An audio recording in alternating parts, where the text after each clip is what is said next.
ముఖ్యమంత్రి అయితే ఇంతకంటే దివాలాకోరు ముఖ్యమంత్రి బహుశా భారతదేశంలో ఎవరు ఉండరు. నా రాష్ట్రం అనారోగ్యం పాలైపోయింది, నా రాష్ట్రానికి క్యాన్సర్ వచ్చింది, ఒక క్యాన్సర్ రోగిలా ఉన్నది అని దివాలాకోరు మాటలు మాట్లాడిన భావదారిద్రపు ముఖ్యమంత్రి బహుశా భారతదేశ చరిత్రలో ఎవరు లేరు, రేవంత్ రెడ్డి గారు తప్ప. కానీ ఇవాళ అదే రేవంత్ రెడ్డి గారి మూతి మీద తన్నినట్టు, అదే రేవంత్ రెడ్డి గారి చెంప చెల్లుమనేటట్టు, అదే రేవంత్ రెడ్డి సొల్లు పురాణం అంతా తప్పు అంటూ ఆయన సొంత క్యాబినెట్లోని సహచరుడు ఈ రాష్ట్ర ఉప ముఖ్యమంత్రి బట్టి విక్రమార్క గారు, రాష్ట్ర ఆర్థిక శాఖ మంత్రి గారు ఫిబ్రవరి 17 నాడు ఒక సమగ్ర సవివరమైన నివేదికను వారు విడుదల చేసినారు. ఇది మా కవిత్వం కాదు, బీఆర్ఎస్ పార్టీ యొక్క సొంత నివేదిక కాదు, రాష్ట్ర ప్రభుత్వం సాధికారంగా విడుదల చేసిన నివేదిక. Telangana state statistical abstract atlas అని కూడా అంటారు. దాన్ని ఫిబ్రవరి 17 నాడు మరి కేసీఆర్ గారి జన్మదిన కానుక అనుకున్నారేమో కానీ వారు విడుదల చేసి ఇందులో ముఖ్యమంత్రి మూతి మీద తన్నేటట్టు కొన్ని వాస్తవాలు చెప్పినారు. ఇన్ని రోజులు ముఖ్యమంత్రి మాట్లాడిన చిల్లర మాటలు, బజారు భాష, ముఖ్యమంత్రి చెప్పిన పచ్చి అబద్ధాలు, ఇవన్నిటినీ కూడా తిప్పికొడుతూ సమగ్రమైన సవివరమైన నివేదికను విడుదల చేసి వాస్తవాలు అంగీకరించినందుకు నేను ఈ ప్రెస్ మీట్ ద్వారా గౌరవ ఉప ముఖ్యమంత్రి బట్టి విక్రమార్క గారికి ధన్యవాదాలు తెలియజేస్తా ఉన్నా. ముఖ్యమంత్రి గారు కూడా నిన్న రంకెలు వేసినారు. ఎక్కడ పోతే అక్కడ రంకెలు వేయడం, అచ్చోసిన ఆంబోతులాగా నోరేసుకొని వాగడం ఆయనకు అలవాటు.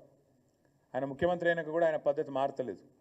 వారికి కూడా నేను విజ్ఞప్తి చేస్తా ఉన్నా ముఖ్యమంత్రి గారికి, దయచేసి మీరు సొల్లు మాట్లాడే ముందు, నోరు తెరిచే ముందు మీ సహచరుడు, మీ మంత్రివర్గ సహచరుడు సెక్రటేరియట్లో ఆయన విడుదల చేసిన ఈ నివేదికను ఒకసారి చదవండి. కొన్ని చదివే తీరిక ఓపిక తమరికి లేకపోతే మీ పక్కన పెట్టుకున్న అడ్వైజర్లు ఉన్నారు కదా, 5గురో 6గురో, వాళ్ళతో చెప్పించుకోండి. కనీసం ఒక రిపోర్ట్ తెప్పించుకొని నేను ఏముందో చదువుకోండి. చదువుకోకుండా వాగితే మీతో పాటు రాష్ట్ర పరువు కూడా గంగలో కలుస్తున్నది. ముఖ్యమంత్రి గారికి నేను ఇంకొక విజ్ఞప్తి కూడా చేస్తా ఉన్నా. మీరు ఆ మధ్యలో ఒక మాట అన్నారు, లంకె బిందెలు ఉంటాయనుకొని వచ్చినా లంకె బిందెలు లేవని. లంకె బిందెలు ఉన్నాయి, ఎక్కడున్నాయో కూడా అడ్రస్ చెప్తా, రాసుకో, ఒక పెన్ను పేపర్ పట్టుకొని కూర్చో. ఈ స్టాటిస్టికల్ అబ్స్ట్రాక్ట్ అనేది ఏదైతుందో ప్రభుత్వం ఎంత దౌర్భాగ్య ప్రభుత్వం ఇదంటే, ఇది వాస్తవాలు చెప్పింది, వాస్తవాలను బయటపెట్టింది అని మేము చెప్పంగానే వెంటనే మరుక్షణమే దీన్ని తీసేసినారు, తొలగించినారు. ఎక్కడికి వెళ్ళి వెబ్సైట్లోకి వెళ్ళి వెంటనే డిలీట్ చేసినారు. ఎందుకంటే వాస్తవాలు బయటకు వచ్చినాయి, ఎందుకంటే చదవకుండా రిలీజ్ చేసినారు. చేసినాక అరే అందులో మొత్తం కేసీఆర్ను పొగుడుతున్నదా అని ఎవరో చెప్పినట్టున్నారు చదివిన వాళ్ళు, చెప్పగానే వెంటనే డిలీట్ చేసినారు. అందుకే నేను మా మీడియా మిత్రులను కూడా అడుగుతా ఉన్నా, నేను ఈ రిపోర్ట్ నివేదిక మీ అందరికి ఇస్తాను, మా సోషల్ మీడియాలో నేను కూడా పెడతాను. ఇది మా నివేదిక కాదు, ప్రభుత్వం, అందుకని మేము డౌన్లోడ్ చేసి పెట్టుకున్నాం. ఎందుకన్నా మంచిది, దౌర్భాగ్యులు తీసేస్తారని తెలుసు కాబట్టి పెట్టుకున్నాము, మీకు అందజేస్తాను. ఇందులో ఏముందో చెప్పే ప్రయత్నం నేను మీకు చేస్తాను.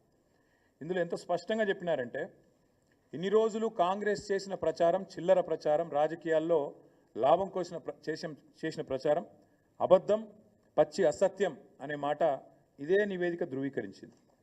ఈ నివేదికలో స్పష్టంగా చెప్పారు, రాష్ట్ర తలసరి ఆదాయం 2014లో 10వ స్థానంలో ఉంది భారతదేశంలో మన రాష్ట్రం.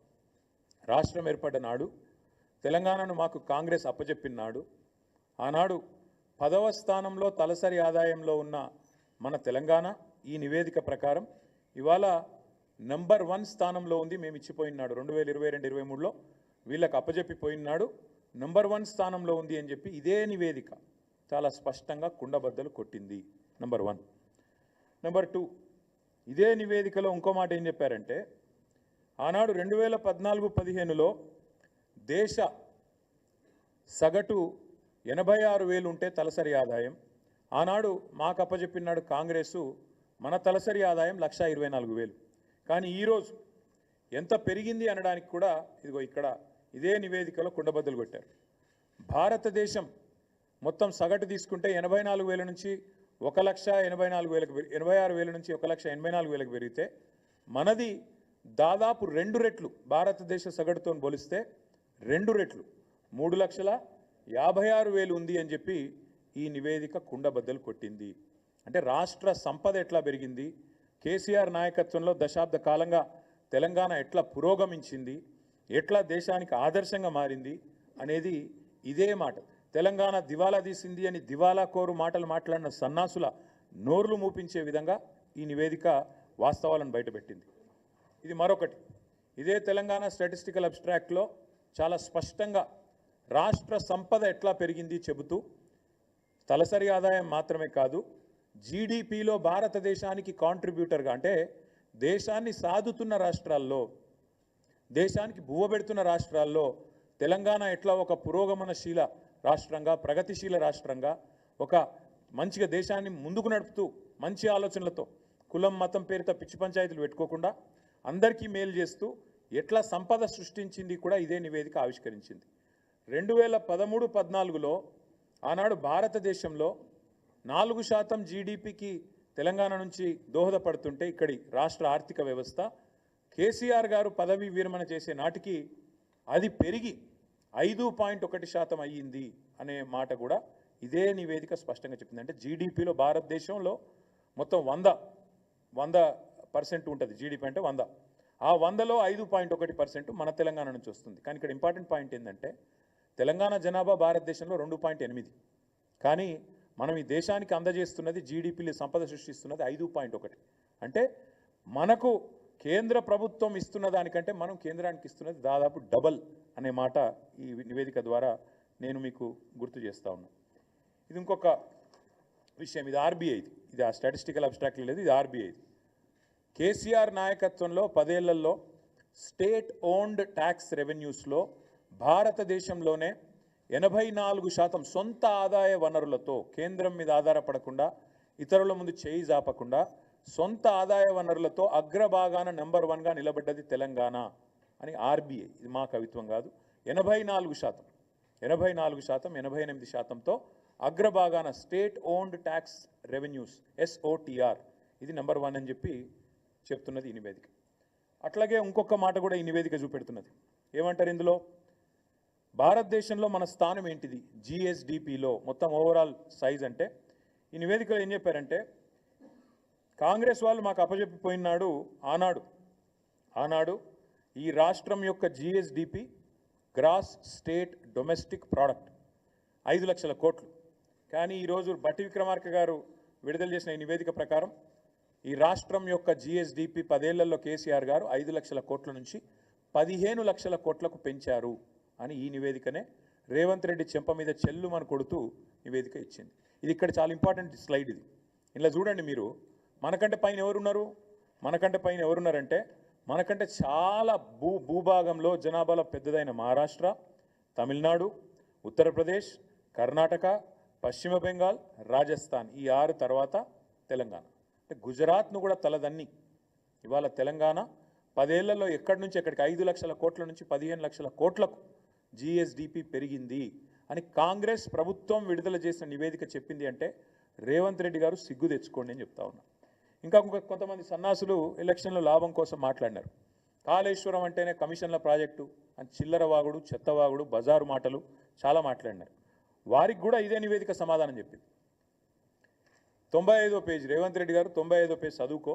మీ 95వ పేజీలో ఇదే దీనిలో స్టాటిస్టికల్ అబ్స్ట్రాక్ట్లు ఏం చెప్పిండ్రంటే రాష్ట్రంలో మరి సంపద పెరిగిందంటే ఎట్లా పెరిగిందంటే మీ వాళ్ళే రాసినారు, మీ ప్రభుత్వమే రాసిన ఈ నివేదిక.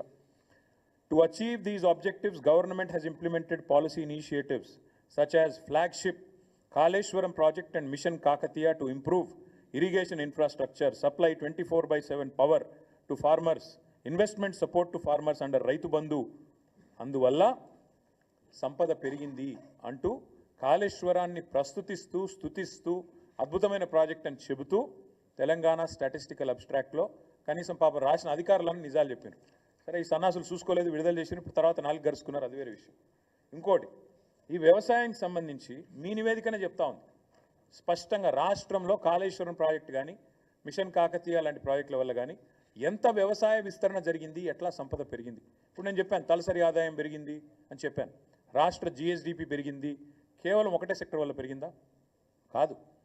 ఈ రాష్ట్ర ఆదాయము వ్యవసాయ విస్తరణ ఆదాయం పెరిగింది, సంపద పెరిగింది అంటే ఇవాళ మీరు మాకు అప్పచెప్పినాడు దాదాపు 34 లక్షల ఎకరాల్లో ఆనాడు పంటలు పండేది. 68 లక్షల మొత్తం నేను చెప్పేది వరి, 68 లక్షల టన్నులు ఆనాడు ఉత్పత్తి అయ్యేది మీరు అప్పచెప్పినాడు. మేము దిగిపోయే నాడు మరి మొత్తం చూసినట్టయితే ఓన్లీ వరి నేను చెప్పేది, మిగతా పంటలు కాదు. 1,18,00,000 ఎకరాల్లో సాగైతున్నది. 2,60,00,000 టన్నులు ధాన్యం పండుతున్నది, వరి ధాన్యం. అంటే ఎక్కడ మీరు అప్పచెప్పిన నాడు 34 లక్షల ఎకరాలు, ఎక్కడ 1,18,00,000 ఎకరాలు, ఎక్కడ 68 లక్షల టన్నులు, ఎక్కడ 2,60,00,000 టన్నులు. ఇది వ్యవసాయ విస్తరణ జరిగిందా లేదా, కాళేశ్వరం పనికొచ్చిందా లేదా, మిషన్ కాకతీయ కమిషన్ కాకతీయ అయ్యిందా? ఈ సొల్లువాగుడు వాగిన సన్నాసులందరూ దయచేసి కాంగ్రెస్ మిత్రులు చదువుకోండి, మీ ప్రభుత్వం ఇచ్చిన రిపోర్ట్ నేను కోరుతా ఉన్నాను. ఐటీ ఎక్స్పోర్ట్స్ ఆనాడు తెలంగాణ రాష్ట్రం ఏర్పడ్డ నాడు ఐటీ ఎక్స్పోర్ట్స్ మీరు మాకు అప్పచెప్పినాడు 57,000 కోట్లు. మేము దిగిపోయిన నాడు ఐటీ ఎక్స్పోర్ట్స్ 2,41,000 కోట్లు. ఆనాడు ఐటీ రంగంలో మొత్తం మీరు దిగిపోయిన నాడు మాకు అప్పచెప్పినాడు ఐటీ రంగంలో ఈ రాష్ట్రంలో ఉద్యోగులు 3,23,000. మేము దిగిపోయిన నాడు 10 లక్షలు, అంటే 3 రెట్లు. అటు వ్యవసాయం పెరిగింది, ఇటు ఐటీ పెరిగింది. అట్లాగే మీరు ఆఖరికి యాదవ సోదరులకు, కుర్మ సోదరులకు మేము గొర్రెలు పంచి పశు సంపద, జీవ సంపద పెంచే ప్రయత్నం చేస్తుంటే, దానికి కూడా బీసీలను బలోపేతం చేసే ప్రయత్నం చేస్తుంటే దాని మీద కూడా చిల్లర మాటలు మాట్లాడారు. కానీ ఇది మీరు ఇచ్చిన రిపోర్ట్. షీప్ ప్రొడక్షన్లో number 1 in the country Telangana, జీవ సంపదలో number 1 in the country Telangana. అట్లాగే మీరే మాట్లాడినారు, మేము ఈరోజు కమిషన్ కూడా ఒకటేసినారు, పవర్లో కూడా ఏదో జరిగింది అని, విద్యుత్తులో కూడా ఏదో జరిగిందని. కానీ మళ్ళీ మీ రిపోర్టే చెప్తుంది మీరు మాట్లాడిందంతా శుద్ధ తప్పు అని. పర్ క్యాపిటా పవర్ కన్జంప్షన్ ఎట్లా పెరిగింది, ఎట్లా విద్యుత్ స్థాపిత సామర్థ్యం పెరిగింది, ఇది నివేదిక. ఎట్లా పెరిగింది ఆనాడు ఎంతుండే మీరు మాకు అప్పచెప్పినాడు పర్ క్యాపిటా ఎనర్జీ కన్జంప్షన్ 1,356 యూనిట్లు. మేము దిగిపోయినాడు ఎంతుంది 2,349 యూనిట్లు. మరి ఎట్లా పెరిగింది ఇది? వ్యవసాయ విస్తరణ జరిగింది, అట్లాగే పరిశ్రమల విస్తరణ జరిగింది, గృహాలలో కన్జంప్షన్ పెరిగింది, నాణ్యత పెరిగింది విద్యుత్తుది, కాబట్టి కన్జంప్షన్ కూడా పెరిగింది. ఇవన్నీ కూడా మీ రిపోర్టే చెప్తా ఉంది. ఇంకొక 2 మాటలు మాత్రం మీకు చెప్తాను నేను. ఫ్యాక్టరీస్ ఇది చూడండి దయచేసి, ఎట్లా పారిశ్రామిక విస్తరణ జరిగింది. ఐటీ ఒక్క రంగమే కాదు, పారిశ్రామిక విస్తరణ ఎట్లా జరిగింది, ఎన్ని ఫ్యాక్టరీలు, మ్యానుఫ్యాక్చరింగ్ రంగం, ఉత్పత్తి జరిగింది, ఎట్లా జరిగింది. ఇక్కడ ఈ రిపోర్ట్లో ఏం రాశారంటే నెంబర్ ఆఫ్ ఫ్యాక్టరీస్ ఎన్ని ఉన్నాయి అని చూస్తే మనకంటే పెద్దదైన రాష్ట్రాలు 6: తమిళనాడు, గుజరాత్, మహారాష్ట్ర, ఉత్తరప్రదేశ్, ఆంధ్రప్రదేశ్, కర్ణాటక. వాళ్ళ తర్వాత మన స్థానం, నెక్స్ట్ మనమే. అంటే వీళ్ళకి మనకంటే జనాభాలో, సైజులో, భౌగోళికంగా చాలా పెద్ద రాష్ట్రాలు. కానీ మీ రిపోర్ట్ చెప్తున్నది తెలంగాణలో పారిశ్రామిక విస్తరణ కూడా అద్భుతంగా జరిగింది. వాస్తవాలు ఇట్లా ఉన్నాయి. అంటే దేశ జనాభాలో 2.8% ఉన్న తెలంగాణ 5.1% సంపద ఈ దేశానికి అందిస్తున్నది, ఇది వాస్తవం. జిఎస్డిపిలో గ్రోత్లో తెలంగాణ భారతదేశంలో నెంబర్ 1, ఇది వాస్తవం. సంపద సృష్టించడంలో తెలంగాణ ప్రభుత్వం కేసీఆర్ నాయకత్వంలో అద్భుతంగా పనిచేసింది, ఇది వాస్తవం. 10 ఏళ్లలో కొత్తగా దాదాపు 80 లక్షల ఎకరాలు సాగులోకి వచ్చినాయి, ఇది వాస్తవం. మీ రిపోర్ట్ చెప్తున్నది. వ్యవసాయంలో జరిగిన అభివృద్ధి గురించి అయితే పుంకాలుగా కాళేశ్వరం వల్ల జరిగిన లాభం, మిషన్ కాకతీయ వల్ల జరిగిన లాభం మీ నివేదికనే చెప్తా ఉంది, వాస్తవాలు, ఇది కరెక్టు. కాంగ్రెస్ వాళ్ళు రిపోర్ట్ చదవండి. దేశ తలసరి ఆదాయంలో ఇవాళ అగ్రభాగాన తెలంగాణ ఉన్నది. 1,84,000 నుంచి 3,56,000 జాతీయ సగటు కంటే డబల్ ఉన్నది అని మీ నివేదికనే చెప్పిన మాట వాస్తవం. మోదీ గారు తలకిందులు తపస్సు చేసినా, రాహుల్ గాంధీ గారు మరొక 100 జోడో యాత్రలు చేసినా ఇది సాధించలేరు అనేది కూడా వాస్తవం. అట్లాగే తెలంగాణలో గత 10 సంవత్సరాలుగా కేసీఆర్ గారు అకుంఠిత దీక్షతో, మొక్కవోని పట్టుదలతో ఒక అభివృద్ధి యజ్ఞం చేసినారు, ఇది కూడా వాస్తవం అని మీ నివేదికనే చెప్తా ఉంది. అట్లాగే 2014-15లో 5 లక్షల కోట్లున్న రాష్ట్ర సంపద ఇవాళ 15 లక్షల కోట్లు అయిందని మీ నివేదికనే కుండబద్దలు కొడుతున్నది, ఇది కూడా వాస్తవం.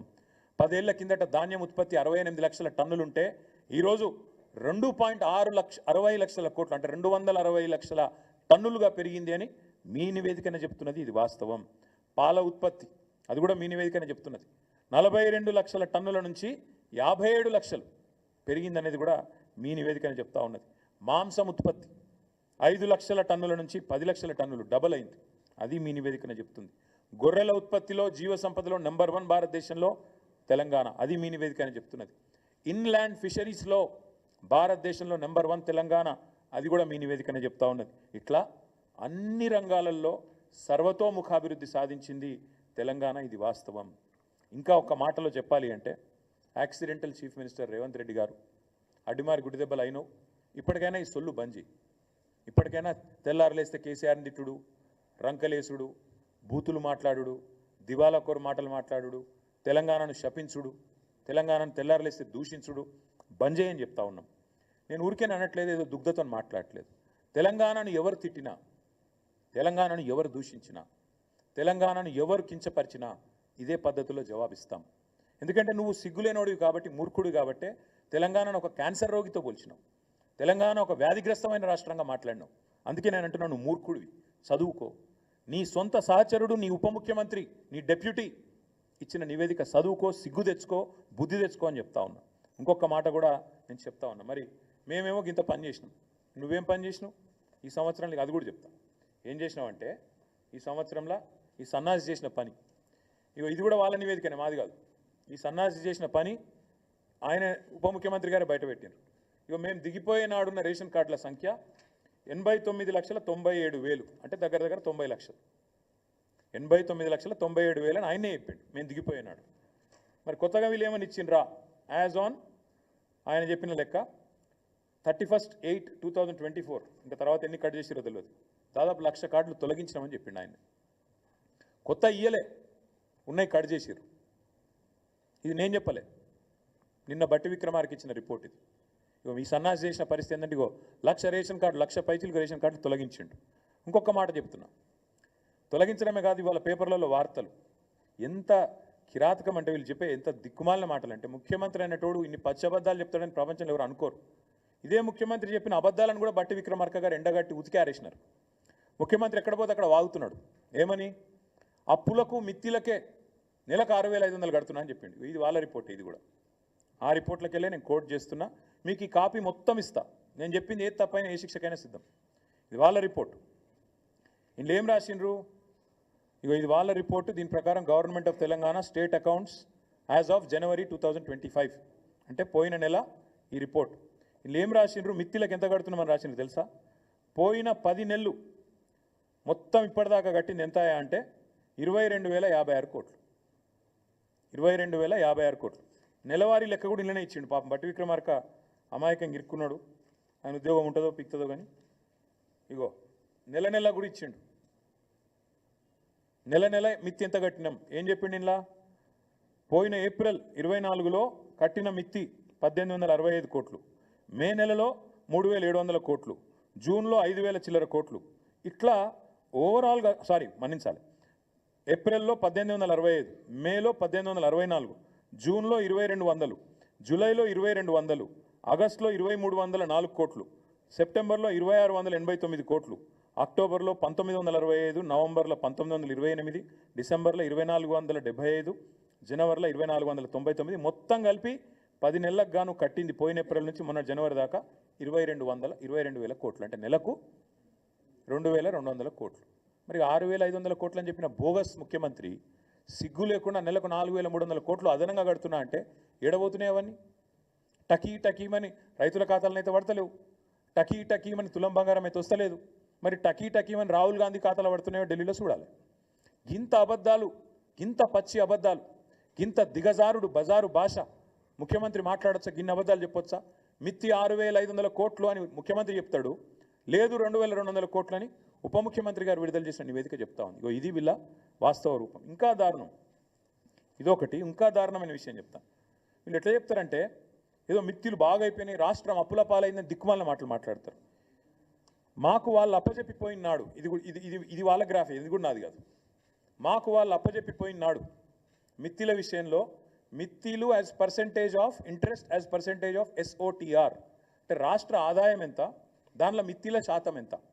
మాకు అప్పచెప్పినాడు 2014లో రాష్ట్ర ఆదాయంలో మిత్తిల శాతం 21.64%. మేము వాళ్ళకు తిరిగి అప్పచెప్పినాడు కేవలం 17.19%. మరి ఇటు మిత్తిలు పెరిగినాయి అంటున్నావు, మరి రాష్ట్ర ఆదాయం పెరిగింది చెప్పవు. ఆ రోజు మీరు మాకు అప్పచెప్పినాడు మిత్తిలు రాష్ట్ర ఆదాయంలో 21%, 21.64%. మళ్ళీ మేము మీకు తిరిగి అప్పచెప్పినాడు 17.19%. ఇది చెప్పవు ఎందుకు? ఈ గణాంకాలు చెప్తే కదా నువ్వు చెప్పపోయినా నిజాలు. అంటే రాష్ట్రాన్ని అద్భుతంగా మీకు అప్పచెప్పినాం. మరి మీరేం చేస్తున్నారు? కేసీఆర్ చెప్పింది నిజం చేస్తున్నారు. ఢిల్లీ పార్టీలకు తెలంగాణను పరిపాలించుడు చేత కాదు అని తేలిపోయింది. కాబట్టే ఇది పేపర్ల వార్త ఈరోజు. ఇది ఈరోజు వార్త, ఈరోజు పేపర్లో వచ్చిన వార్త ఇది. రాష్ట్ర ఆర్థిక పరిస్థితి గరిష్టానికి, ఆర్థిక లోటు గరిష్టానికి వీకింది, సన్నాసులకు పరిపాలన చాతైతలేదు. మేము చేసింది ఏందో ఇప్పుడు నీ ప్రభుత్వమే చెప్పింది, నేను చెప్పలేదు, నా కవిత్వం కాదు. ఈరోజు ఈ దివాలాకోరు కాంగ్రెస్ నమ్మిన పాపానికి వీళ్ళ అసమర్థ పాలనలో తెలంగాణ చేతికి చిప్పొచ్చే పరిస్థితి ఉన్నది. ఎందుకు అంటే జనవరి నెలాఖరు వరకు, అంటే మొన్న పోయిన నెలాఖరు వరకు రెవెన్యూ ఆదాయం వీళ్ళు 1,23,000 కోట్ల ఆదాయం ఆర్జించినారు. కానీ ఖర్చు పెట్టింది లక్ష కాదు, 1,23,815 కోట్లు వీళ్ళు సంపాదించినారు. ఖర్చు చేసింది మాత్రం 1,49,866 కోట్లు. అంటే రాబడి కంటే ఖర్చు 26,000 కోట్లు ఎక్కువ. ఏడబోతున్నాయి ఈ పైసలన్నీ? కొత్త స్కీమ్ చాలు చేయలే, ఒక్క మనిషికి కొత్త రూపాయి ఇయ్యలేను. మహిళలకు 2,500 అన్నావు, 2 రూపాయలు ఇయ్యలే. తులం బంగారం అన్నావు, మన్ను కూడా లేదు. రైతు బంధు వెయ్యవు, రైతు రుణమాఫీ చెయ్యవు, స్కూటీలు అంటావు ఇయ్యవు, ముసలోళ్ళకు పెన్షన్లు 4,000 చేస్తానో ఇయ్యవు. మరి ఎందుకు ఖర్చు పెరిగింది? ఎందుకు నువ్వు రాబడి కంటే ఖర్చు పెంచినావు చెప్పగలుగుతావా? అసలు ఎందుకు అప్పు చేస్తున్నావు? ఇవాళ మీకు మిగులు బడ్జెట్తో రాష్ట్రాన్ని అప్పచెప్తే నువ్వేం చేస్తున్నావు? ఒక సంవత్సరంలో 1,41,000 కోట్లు అప్పు చేసినావు నువ్వు. ఈ నీ రేవంత్ రెడ్డి చేతగాంతనం, కాంగ్రెస్ పార్టీ అసమర్థత ఇవాళ రాష్ట్రానికి ఆశనిపాతంలాగా పరిణమించింది. ఎందుకంటున్నా ఈ మాట? నీ తుగ్లక్ నిర్ణయాలు, హైడ్రా పేరిట మొత్తం రియల్ ఎస్టేట్ రంగాన్ని దెబ్బకొట్టినావు, నాశనం చేసి కుప్పగూల్చే పరిస్థితి తెచ్చినావు. నీ దిక్కుమాలిన విధానాల వల్ల ఇవాళ స్టాంప్స్ రిజిస్ట్రేషన్ మరి 18,000 కోట్లు అంచనా వేస్తే ఇప్పటిదాకా వచ్చింది కేవలం 5,821 కోట్లు రిజిస్ట్రేషన్లు తగ్గినాయి. ఇది వాస్తవం. నువ్వు ఒప్పుకున్నా ఒప్పుకోకపోయినా నీ ఆదాయం పెరుగుతుండొచ్చు, నీ ఆస్తులు పెరుగుతుండొచ్చు, కానీ రియల్ ఎస్టేట్ రంగానికి నువ్వు పొడిచిన వెన్నుపోటు వల్ల, నీ దిక్కుమాలిన హైడ్రా వల్ల ఇవాళ రియల్ ఎస్టేట్ వాళ్ళు కూడా ఆత్మహత్యలు చేసుకునే పరిస్థితి వచ్చింది. వేణుగోపాల్ రెడ్డి అని మొన్న తమ్ముడు ఆత్మహత్య చేసుకున్నాడు. నీకు రాజకీయపరమైన కక్షల సెటిల్మెంట్ తెలుసు తప్ప రాష్ట్రాన్ని ఎట్లా ఆర్థికంగా బాగు చేయాలన్న సోయి నీకు లేదు. అందుకే కేసీఆర్ ఆనవాళ్ళను చెరిపేసే కుట్రలో వ్యవసాయాన్ని సాగు దెబ్బకొట్టినావు. మేడిగడ్డ రిపేర్ చేయకుండా 15 నెలలు ఎండబెట్టడం వల్ల వాళ్ళు ఏం జరుగుతున్నది? భూగర్భ జలాలు అడుగంటిపోయి వ్యవసాయం సంక్షోభంలో పడి చివరి మల్లకు కాళేశ్వరం నీళ్లు చివరి మల్ల ఎక్కడైతే ఉత్తమ్ కుమార్ రెడ్డి నియోజకవర్గంలో అందుతాయో అక్కడ మొత్తం ఎండిపోయే పరిస్థితి ఈరోజు. కోదాడలో, హుజూర్నగర్లో, సూర్యాపేటలో, తుంగతుర్తిలో పంటలు ఎండిపోయే పరిస్థితి. ఇవాళ మీరు కాళేశ్వరం ఎండబెట్టడం వల్ల, కేసీఆర్ మీద కోపంతో మేడిగడ్డ రిపేర్ చేయకపోవడం వల్ల అదొక వైపు. అట్లాగే మేము 10 ఏళ్ళు పకడ్బందీ ప్రణాళికతో అవినీతి లేకుండా రాష్ట్ర ఖజానాను ప్రతి ఏటా సంపదను పెంచుతూ, మధ్యలో కరోనా వచ్చినా, డిమానిటైజేషన్ వచ్చినా, కేంద్రం అసలు సహకరించకపోయినా మేము సంపద సృష్టించినాం, రాష్ట్రానికి తలసరి ఆదాయం పెంచినాం. నువ్వేం చేసినావు? ఈ ఒకటే సంవత్సరంలో సావు దెబ్బ కొట్టి అన్ని రంగాలను కూడా నీ చేతగాంతనంతో ధ్వంసం చేసినావు. మీరేం ఎస్టిమేట్ చేసినారు? 1,65,000 కోట్ల ఆదాయం వస్తుందని మీరు అంచనా వేసినారు. కానీ ఇప్పటికి వచ్చింది ఎంత? 1.12 lakhs, అంటే కేవలం 68% వచ్చింది. మిగతాది రాలే. మిగతాది ఎంత వస్తుందో రేపు బడ్జెట్లో చెప్తావు. నేను ఎందుకు చెప్తా ఉన్నా ఈ మాట అంటే, ఇవాళ ఇది రాష్ట్రానికి ఇవాళ పేపర్లో ఆర్థిక లోటు గరిష్టానికి అని రాసింది. రాష్ట్రానికి ఆర్థిక లోటు రాలే, ఇది రేవంత్ వల్ల వచ్చిన తలపోటు. రాష్ట్రానికి ఉత్తగానే రాలే ఆర్థిక లోటు. రేవంత్ రెడ్డి వల్ల, చేతగాని అసమర్థ ప్రభుత్వం వల్ల, వీళ్ళ అవినీతి విధానాల వల్ల, బావమరుదులకు అమృత్ పంచడం, అమృత్ స్కామ్ చేసి బావమరిదికి అప్పచెప్పడం, ఆర్ఆర్ ట్యాక్స్ పేరు మీద రియల్ ఎస్టేట్ నడ్డి విరవడం, ఒక్కొక్క స్క్వేర్ ఫీట్కి 150 రూపాయలు వసూలు చేస్తుండ్రు ఇవాళ బిల్డింగ్ పర్మిషన్.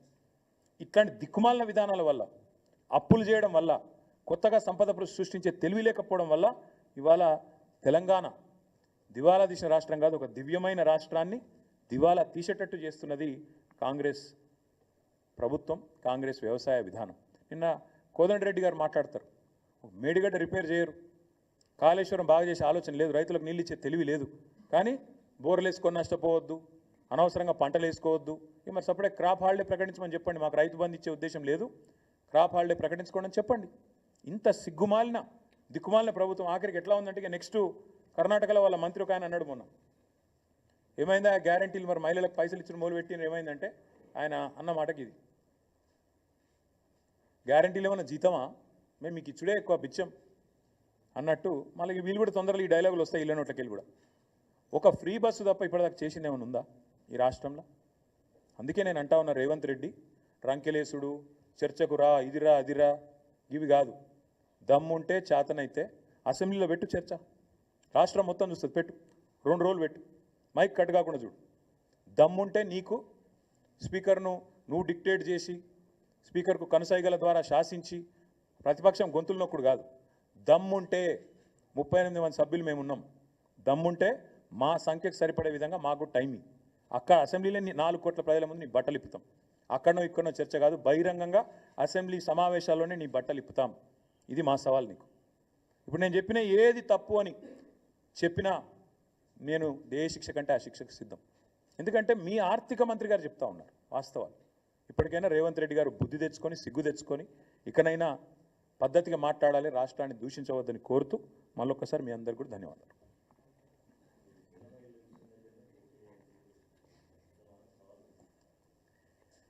మేము కూడా ప్రతి సవాల్ చేయవచ్చు, ఏముందన్న అందులో. రాష్ట్రంలో రైతు రుణమాఫీ ఎక్కడ 100% అయిందో ఏ ఊళ్ళే ఆ ఊళ్ళే మేము పోటీ చేస్తాం, మేము పోటీ చేయండి. ఎక్కడన్నా ఒక ఊరు చూపెడతావా?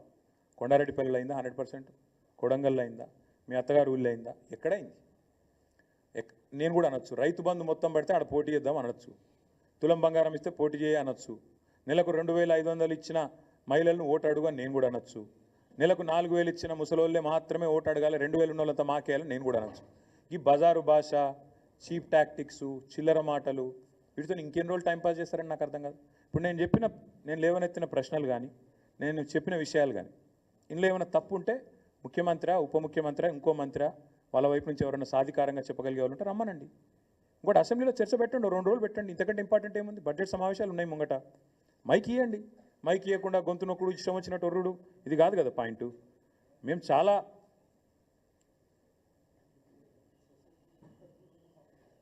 మీ దగ్గర ఒక సొసైటీలో ఒక రుణమాఫీ కూడా కాలేదని చెప్తా ఉన్నారు హర్ష గారు. ఇంకా చాలా ఉన్నాయి అట్లా ఎగ్జాంపుల్స్. నేను చెప్పేది ఒకటే, ముఖ్యమంత్రి గారు నిన్న ఆడపోయి 1 కోటి మంది మహిళల్ని కోటీశ్వరులు చేస్తాను. ఎంతమంది కోటీశ్వరులను చేసినా వాళ్ళని ఓట్లాడు చూస్తా. నేను కూడా ఎంతమంది మహిళలు ఓట్లు ఇస్తారో నేను కూడా చూస్తాను. నీకు కోటీశ్వరులు కాదు, నువ్వు కనీసం వాళ్ళను రేపటి రోజున ఉన్నదంతా గుంజుకోపోతే చాలు, వాళ్ళ మెడల పుస్తలతాడు గుంజుకోపోతే చాలు. నువ్వు ఇప్పటికే స్టార్టర్లు ఎత్తుకపోతున్నావు, మీటర్లు ఎత్తుకపోతున్నావు, రేపు పుస్తలతాడు కూడా గుంజుకోపోతావు. ఇవన్నీ ప్రజలకు తెలుసు.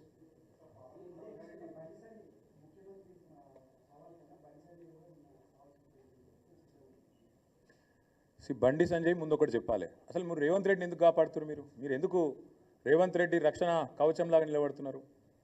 అందరూ ఇప్పటికే మార్కెట్లు అనుకుంటుంది అంటే ఆర్ఎస్ బ్రదర్స్ అనుకుంటారు.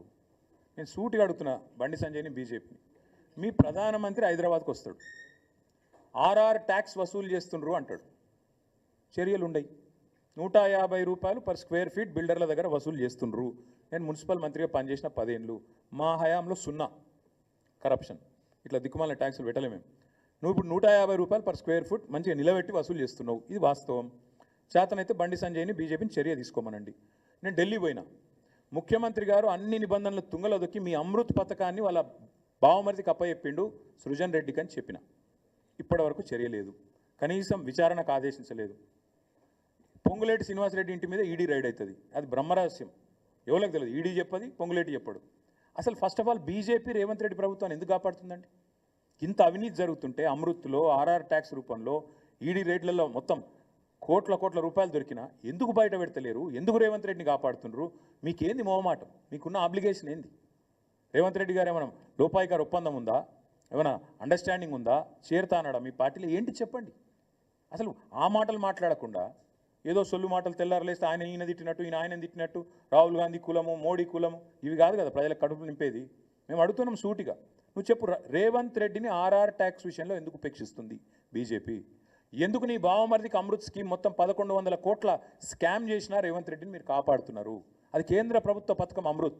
ఎందుకు సృజన్ రెడ్డి షోదా కంపెనీకి అప్పజెప్పినా ఎందుకు నీ ప్రభుత్వం కాపాడుతున్నది రేవంత్ రెడ్డిని? ఎందుకు రేవంత్ రెడ్డి గారి మంత్రివర్గంలోని పొంగులేటి మీద రైడ్ అయితే ఈడీ 4 నెలలైనా ఎందుకు మాట్లాడది? ఏంది బ్రహ్మరహస్యం చెప్పగలుగుతారా? ముందు బండి సంజయ్ని దమ్ముంటే కేంద్ర హోంశాఖ సహాయ మంత్రి అయినా చెప్పమను, తర్వాత మిగతా విషయాలు మాట్లాడచ్చు. ఇక ఆయనకు తెలివి లేదు, ఆయనకు పరిజ్ఞానం లేదు, ఏదో మాట్లాడుతుంటాడు, ఒరుతుంటాడు, బతుకుతుంటాడు. నాకు తెలియదు కదా, నాకు విషయం తెలియదు. ఒకటి మాత్రం పక్క, ఎస్ఎల్బీసీయే కాదు, సుంకిశాల కూలిపోయింది, పాపం ఒక ఆయన గవినోళ్ళ శ్రీనివాస్ అని ఆర్టీఐ యాక్టివిస్ట్ మహబూబ్నగర్ జిల్లా, ఆయన అప్లై చేసుకున్నాడు. సుంకిశాలలో ఎంత నష్టం జరిగింది, ఏం జరిగిందని. అది దేశ భద్రతకు సంబంధించిన రహస్యం ఇయ్యమంటారు. ఎవరిని కాపాడుతుండ్రు రేవంత్ రెడ్డి? ఎవరినైతే గతంలో ఇష్టం వచ్చిన బూతులు తిట్టిండో, ఆంధ్ర కాంట్రాక్టర్లని, ఈస్ట్ ఇండియా కంపెనీని వాళ్ళని కాపాడుతున్నావా? ఏంది దేశ భద్రత? సుంకిశాలలో రిటైనింగ్ వాళ్ళు కూలిపోతే దేశ భద్రత అదేమన్నా? సుంకిశాల పాకిస్తాన్ బార్డర్లు ఉందా? కూలిపోతే దాంతో ఏమో దేశ భద్రతకు ముప్పు వచ్చినందుకు ఎవరిని కాపాడుతున్నావు? సుంకిశాల గురించి ముందు చెప్పు. మళ్ళీ అదే సంస్థకి ఇన్ని కాంట్రాక్ట్లు ఇస్తున్నావు, ఎందుకు ఇస్తున్నావు? ఎవరి కోసం ఇస్తున్నావు? ఎవరి మెహర్బానీ కోసం? చెప్పాలా రేవంత్ రెడ్డి సమాధానాలని? ఎస్ఎల్బీసీ సంగతి నాకు తెలియదు, తెలుసుకొని చెప్పు. స్పష్టంగా చెప్పాం కదా బ్రదర్, మన హరీష్ రావు గారు డీటెయిల్డ్గా చెప్పారు, నిన్న శ్రీనివాస్ గౌడ్ గారు, నిరంజన్ రెడ్డి గారు, జగదీష్ రెడ్డి గారు వివరంగా చెప్పారు. దున్నపోతు మీద వాన పడ్డట్టు వాళ్ళు ఇప్పటివరకు స్పందించట్లేదు, ఏదో ఉత్తరం రాసి చేతులు దులుపుకుందామని చూస్తున్నారు. నీళ్లు పోతుంటే కిందికి తీసుకొని పోతుంటే నిరాటంకంగా గతంలో కాంగ్రెసే దోపిడీకి తెరదీసింది. పోతిరెడ్డిపాడు పొక్క పెట్టింది కాంగ్రెసే, దాన్ని నిరసిస్తూ రాజీనామా చేసింది టీఆర్ఎస్. హారతులు పట్టిన వాళ్ళు ఇవాళ కొంతమంది బీజేపీలో ఉన్నారు, కొంతమంది కాంగ్రెస్లో ఉన్నారు. నష్టం చేసింది ఖచ్చితంగా కాంగ్రెస్, ఆనాడైనా ఈనాడైనా. బాధ్యత ఖచ్చితంగా కాంగ్రెస్దే. ముఖ్యమంత్రికి మోడీని అడిగే దమ్ము లేదు, ఎందుకంటే మోడీని గట్టిగా తిడితే లోపల వాడిస్తాడు, పదవి పోతుంది, ఆయన భయం ఆయనకున్నది. మేము స్పష్టంగా ఉన్నాం. కేఆర్ఎంబీని మొత్తం అప్పజెప్తాం కేంద్రానికి అంటే మేము నల్గొండ పోయి బహిరంగ సభ పెట్టి కేసీఆర్ గారు గర్జిస్తే వెంటనే దిగొచ్చి శాసనసభలో తీర్మానం చేసినారు. రేపు మళ్ళీ పట్టుబడతాం శాసనసభలో కూడా. ఖచ్చితంగా కృష్ణా జలాల దోపిడీ విషయంలో ఈ ప్రభుత్వం యొక్క వైఖరిని శాసనసభలో ఎండగడతాం, బయట ఎండగడతాం. కేంద్రము ఈ ప్రభుత్వం, అటు బీజేపీ ఇటు కాంగ్రెస్ తమ వైఖరి మార్చుకోకపోతే డెఫినెట్గా మా కార్యాచరణ ప్రకటిస్తాం. Thank you. రాష్ట్రంలో